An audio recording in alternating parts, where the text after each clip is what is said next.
Welcome you all my dear students. ದಿನ 5 questions ಮಾಡ್ತಾ ಹೋಗ್ತಾ ಇದೀವಿ. ಈ ಫ್ಲೂಯಿಡ್ ಮೆಕ್ಯಾನಿಕ್ಸ್ ಅಲ್ಲಿ ಇದೀವಿ. ಕ್ವಶನ್ಸ್ ನೋಡ್ತಾ ನೋಡ್ತಾ ಆಪ್ಷನ್ಸ್ ನೋಡ್ದಂಗೆಲ್ಲ ನಿಮಗೆ ನಾಲೆಜ್ ಜಾಸ್ತಿ ಆಗ್ತಾ ಹೋಗ್ತದೆ. ಒಂದೊಂದು ನೋಡ್ರಿ. Surface tension for an ideal fluid. ನೋಡಿ sir, first ideal fluid properties ಏನು ಭಾಳ ಸತಿ ಹೇಳ್ತಾ ಇದ್ದೀನಿ. ಅದರದ್ದು ವಿಸ್ಕಾಸಿಟಿ 0 ಇರಬೇಕು, ಡೈನಾಮಿಕ್ ಇರಲಿ ಅಥವಾ ಕೈನೆಟಿಕ್ ಇರಲಿ, ವಿಸ್ಕಾಸಿಟಿ 0 ಇರಬೇಕು, ಅದು ಇನ್ಕಂಪ್ರೆಸಿಬಲ್ ಆಗಿರಬೇಕು, ಸರ್ಫೇಸ್ ಟೆನ್ಷನ್ ನೆಗ್ಲಿಜಿಬಲ್ ಅಥವಾ 0 ಇರಬೇಕು ಅಂತ ಹೇಳಿದ್ದೀನಿ. ಹಾಗಾಗಿ surface tension for the ideal fluid ಅಂತ ಕೇಳಕತ್ತೇನ, ಡೈರೆಕ್ಟ್ ಆಗಿ 0 ಅಂತ ಹೇಳ್ರಿ. ಓಕೆನಾ? ನೆಕ್ಸ್ಟ್ ಕ್ವಶನ್ ನೋಡ್ರಿ.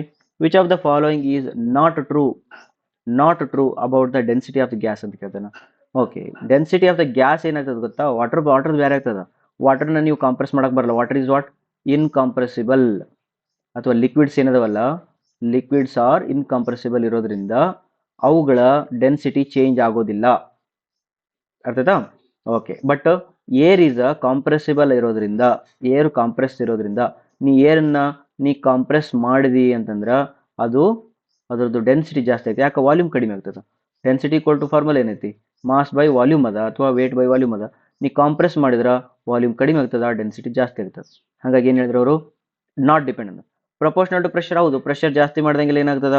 ಡೆನ್ಸಿಟಿ ಜಾಸ್ತಿ ಆಗ್ತದೆ. ಇನ್ವರ್ಸ್ಲಿ ಪ್ರಪೋರ್ಷನಲ್ ಟು ಟೆಂಪ್ರೇಚರ್ ಅಂತ. ಓಕೆ, ಅಂದ್ರೆ ಟೆಂಪ್ರೇಚರ್ ಜಾಸ್ತಿ ಆದಂಗೆಲ್ಲೇ ಡೆನ್ಸಿಟಿ ಏನಾಗ್ತದ? ಕಡಿಮೆ ಆಗ್ತದ. ಬಿಕಾಸ್ ಟೆಂಪ್ರೇಚರ್ ಜಾಸ್ತಿ ಆದ ಪಾರ್ಟಿಕಲ್ಸ್ ಏನಾಗ್ತಾವ? ದೂರ ಮೂವ್ ಆಗಕ್ಕೆ ಶುರು ಮಾಡ್ತಾವ. ಅದ ವೇಪರ್ ಅಂತ ತಿಳ್ಕೊಳ್ರಿ. ಟೆಂಪ್ರೇಚರ್ ಕಡಿಮೆ ಮಾಡಿದ್ರೆ ನೀರು ಐಸ್ ಆಗ್ತದ, ಗಟ್ಟಿ ಆಗ್ತದ. ಟೆಂಪ್ರೇಚರ್ ಜಾಸ್ತಿ ಮಾಡಿದ್ರೆ ಅದು ಹಳಕಾಗ್ತದ, ದೂರ ಹೋಗ್ತಾವ. ಹಾಗಾಗಿ ಟೆಂಪ್ರೇಚರ್ ಜಾಸ್ತಿ ಮಾಡಿದ್ರೆ ಡೆನ್ಸಿಟಿ ಕಡಿಮೆ ಆಗ್ತದೆ. Inversely proportional to temperature. ಇದು ಕರೆಕ್ಟ್ ಐತಿ, ಇದು ಕರೆಕ್ಟ್ ಐತಿ. ಇನ್ವರ್ಸ್ಲಿ ಪ್ರಪೋರ್ಷನಲ್ ಟು ವಾಲ್ಯೂಮ್ ಅದಂತೂ ಪಕ್ಕ ಐತಿ. ಬಿಕಾಸ್ ವಾಲ್ಯೂಮ್ ಕೆಳಗದ, ಡೆನ್ಸಿಟಿ ಮೇಲೆದ. ದೇರ್ಫೋರ್ ಇದು ಇನ್ವರ್ಸ್ಲಿ ಪ್ರಪೋರ್ಷನಲ್ ಟು ವಾಲ್ಯೂಮ್. ಇದು ಕರೆಕ್ಟ್ ಐತಿ. ಹಂಗಾರೆ do not depending on temperature ತಪ್ಪು, do not depending on pressure ತಪ್ಪು. ದೇರ್ಫೋರ್ ದಿಸ್ ಇಸ್ ತಪ್ಪದ. 18th ಕ್ವಶನ್ಸ್ಗೆ ನಾಟ್ ಟ್ರೂ ಅಂದಿರೋದ್ರಿಂದ ನಿಮಗೆ ಡಿ ಆಪ್ಷನ್ ಕರೆಕ್ಟ್ ಆಗ್ತದ. Therefore you have to tick this option as a correct answer.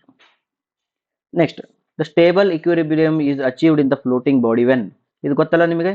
ಒಂದು ಬಾಡಿ ಅದ, ಈ ಬಾಡಿನ ನಾವು ನೀರೊಳಗಡೆ ಮುಳುಗಿಸಿದ್ವಿ ಅಂತಂದ್ರೆ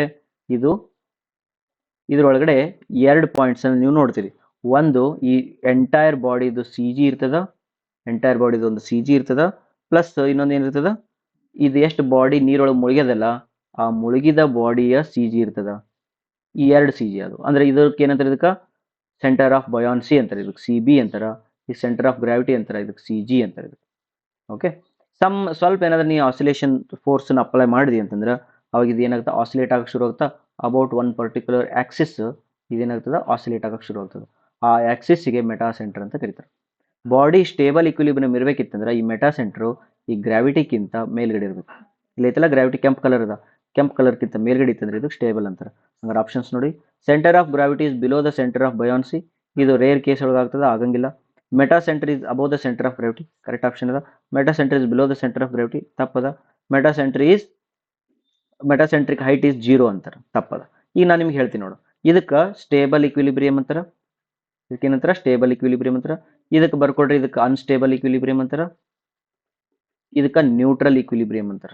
ಇವು ಮೂರು ನೆನಪಿರ್ಲಿ, ನ್ಯೂಟ್ರಲ್ ಇಕ್ವಿಲಿಬ್ರಿಯಂ ಅಂತ ಕರೀತಾರೆ. ಓಕೆ, ನೆಕ್ಸ್ಟ್ ನೋಡು. If the Reynolds number for the flow is 3000 then the type of the flow. Reynolds number first ನೆನ್ಪಿಟ್ಕೊಡ್ರಿ. 0 to 2000 ತನಕ ಇತ್ತು ಅಂತಂದ್ರೆ ಅದು ಲ್ಯಾಮಿನಾರ್ ಫ್ಲೋ ಅಂತ ಕರೀತಾರ. ಮತ್ತೆ 2000 to 4000 ಇತ್ತಂದ್ರೆ ಅದಕ್ಕೆ 2000 to 4000 ಇತ್ತಂದ್ರೆ ಅದಕ್ಕೆ ಟ್ರಾನ್ಸಿಷನಲ್ ಫ್ಲೋ ಅಂತಾರ. 4000ಕ್ಕಿಂತ ಮೇಲ್ಗಡೆ ಇತ್ತು ಅಂತಂದ್ರೆ ಅದಕ್ಕೆ ಟರ್ಬುಲೆಂಟ್ ಫ್ಲೋ ಅಂತಾರೆ. ಇದರೊಳಗಡೆ ಆಪ್ಷನ್ಸ್ ನೋಡ್ಕೊಂಡ್ರೆ ನಿಮ್ಗೆ ಏನಾಗ್ತದ? ಇದು ಅವರು 3000 ಕೊಟ್ಟರೆ ಅಂದ್ರೆ ಟ್ರಾನ್ಸಿಷನಲ್ ಫ್ಲೋ ಆಗ್ತದೆ. ಇದು ಪೈಪ್ ಫ್ಲೋದೊಳಗಪ್ಪ, ಇದಕ್ಕೇನಂತಾರೆ? ಇದಕ್ಕೆ ಪೈಪ್ ಫ್ಲೋದೊಳಗಿದೆ. ಅದೇ ಓಪನ್ ಚಾನಲ್ ಫ್ಲೋದೊಳಗೆ ಕೇಳಿದ್ರು ಅಂದ್ರೆ ರೆನಾಲ್ಡ್ಸ್ ನಂಬರ್ ಬೇರೆ ಬರ್ತದೆ. ಅದಕ್ಕೆ 500 ಬರ್ತದ. ಲೆಸ್ ದೆನ್ 500 ಇತ್ತಂದ್ರೆ ಲೆಮಿನಾರ್. 500 to 2000 ಇತ್ತಂದ್ರೆ 2000 ಇದ್ರೆ ಟ್ರಾನ್ಸಿಷನಲ್. 2000ಕ್ಕಿಂತ ಮೇಲ್ಗಡೆ ಇತ್ತಂದ್ರೆ ಅದಕ್ಕೆ ಟರ್ಬುಲೆಂಟ್ ಫ್ಲೋ ಅಂತ ಕರೀತಾರೆ. ಇದು ಅಲ್ಲಿದು ಓಪನ್ ಚಾನಲ್ ಫ್ಲೋ ಒಳಗಡೆ. ಹಾಗೆ ನೀವೇನಾದರೂ ರೆನಾಲ್ಡ್ಸ್ ನಂಬರ್ನ ಪೋರಸ್ ಮೀಡಿಯಾದೊಳಗೆ ತೊಗೊಂಡ್ರಿ ಅಂತ ತಿಳ್ಕೊಳ್ರಿ. ಪೋರಸ್ ಮೀಡಿಯಾ ಅಂತಂದ್ರೆ ಸಾಯಿಲ್ ಅಥವಾ ಸ್ಯಾಂಡ್ ಮೂಲಕ ವಾಟರ್ ಪಾಸ್ ಆಗಿರ್ತಲ್ಲ ಅಲ್ಲಿ. ಅವ ರೆನಾಲ್ಡ್ಸ್ ನಂಬರ್ ಲೆಸ್ ದೆನ್ 1 ಇತ್ತು ಅಂತಂದ್ರೆ, less than or equal to 1 ಇತ್ತಂದ್ರೆ ಇದಕ್ಕೆ ಲೆಮಿನಾರ್ ಫ್ಲೋ ಅಂತಾರ. ಅಕಸ್ಮಾತ್ ರೆನಾಲ್ಡ್ಸ್ ನಂಬರ್ ಗ್ರೇಟರ್ ದೆನ್ 1 ಇತ್ತಂದ್ರೆ ಟರ್ಬುಲೆಂಟ್ ಫ್ಲೋ ಅಂತಾರೆ. ಓಕೆ, ರೆನಾಲ್ಡ್ಸ್ ನಂಬರ್ ಬೇರೆ ಅದಾವ, ಇದು ಅದ. ಬಟ್ ಇಲ್ಲಿ ಅವ್ರು ಏನು ಹೇಳ್ಯಾರ? ಅವರು ಎಕ್ಸಾಕ್ಟ್ಲಿ ಯಾವ ಟೈಪ್ ಅಂತ ಹೇಳಿಲ್ಲಲ್ಲ. ಹಂಗಾಗಿ ನೀವು ಇದನ್ನ ಏನೈತಲ್ಲ ಇದನ್ನ ಡಿಫಾಲ್ಟ್ ಆಗಿ ನೆನ್ಪಿಟ್ಕೊಡ್ರಿ. ಪರ್ಟಿಕ್ಯುಲರ್ಲಿ ಓಪನ್ ಚಾನಲ್ ಫ್ಲೋ ಅಂದ್ರೆ ಈ ಕಡೆಗೆ ಹೋಗ್ರಿ, particularly soil through Porus media ಅಂದ್ರೆ ಈ ಕಡೆಗೆ ಹೋಗ್ರಿ. ಏನೋ ಅನ್ಲಿಲ್ಲ ಅಂದ್ರೆ ಜನರಲ್ ಆಗಿ 0, 2000, 2000, 4000, 4000 ಅಬೋ ಇಷ್ಟನ್ನು ನೆನ್ಪಿಟ್ಕೋಬೇಕು. ಓಕೆ, ಇನ್ನೂ ಕಂಡೀಷನ್ಸ್ ಅದಾವ. ಕೆಲವು ಕಡೆ 4000 ಆ್ಯಂಡ್ ಅಬೋ ಅದಾವ, ಕೆಲವು ಕಡೆ 10,000 ಆ್ಯಂಡ್ ಅದು ಅಬೋ ಅದಾವ. ಓಕೆ, ಅವನ್ನೆಲ್ಲವನ್ನು ಸ್ವಲ್ಪ ನೋಡ್ಕೊಂತ ಹೋಗ್ಬೇಕು. ಇವು ಮೂರನ್ನು ಮಾತ್ರ ನೆನ್ಪಿಟ್ಕೊಳ್ರಿ. Which of the following expression represents the correct relation between the compressibility C and bulk modulus? Okay, compressibility is always inversely proportional to bulk modulus ಅದ. ಇದನ್ನ ನೀವು ನೆನ್ಪಿಟ್ಕೋಬೇಕು. ಇದು ಆಪ್ಷನ್ಸ್ ಯಾವುದದ, ಅದೇ ಅದರದ್ದು ಕರೆಕ್ಟ್ ಆನ್ಸರ್ ಆಗ್ತದ. That is your C point. Okay, thank you very much. ಇದೇ ರೀತಿ ಪ್ರತಿದಿನ 5 ಕ್ವಶನ್ಸ್ ಅನ್ನು ಮಾಡ್ತಾ ಹೋಗ್ರಿ. ಅದರಿಂದ ಇರ್ತಕ್ಕಂಥ ನಾಲೆಜನ್ನು ಕೂಡ ತಿಳ್ಕೊಂತ ಹೋಗಂತ್ರಿ. Thank you.